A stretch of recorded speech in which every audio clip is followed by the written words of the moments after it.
hiyyeeysa hoggusadi namni jaartiin qabnee jee nabi sallallahu alaihi wasallam hay yoo horillee qabaate moo horii fedhellee haa qabaatu hiyyeeysumaa jee ammas miskiinatun imra'atun laa zawja lahaa jaartiin jaarsan qabne intalti jaarsan qabne miskiina hay yoo maallaqallee yoo qabaate miskiin dargaggeessa tokko haastaa wallaahi nabiin keenya bakka tana dhuguma baana jee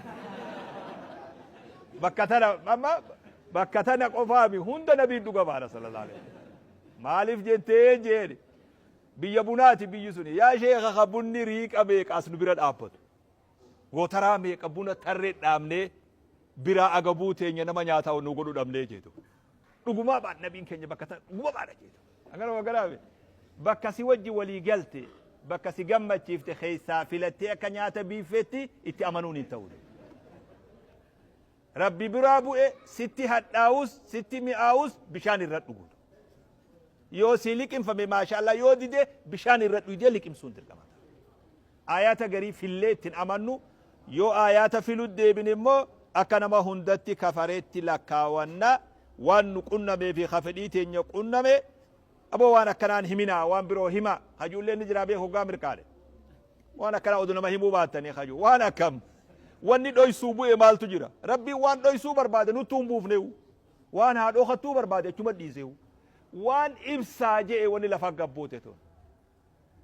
sababa nama tokko wajji wanni kun walii galuu dhabuutiif yoo nam tokko irraa gammaduu dhabuutiif wanni dhoysanii bira dabran takkalee nun jiru sii taatu akkanatti je gurbaan yoon kaana nufiifuu duydaana dhukkuba hayya dhageessee bi akkasii miskiina walla yoo sii taate akkatti jeeti ammasii galee amanuun dirqamata ammasii galee kitaaba ambiyat bu'ifoorretti amanna wanashhadu mallee ragaa baana ambiyaan rabbi hundi haqarra jiran warra dhugaati dhugaadhaan dhufan ummata dhugaati jennee ragaa baana ni jaalanna ambiyoota rabbi hunda du kabajaa qaban nu biratti ulfina qaban ulfina nu biratti qaban kabajaa qaban gabroottan rabbiiti jaalala qalbii teenya keessa jira ulfina qabnaaf kabajaa qabnaaf duba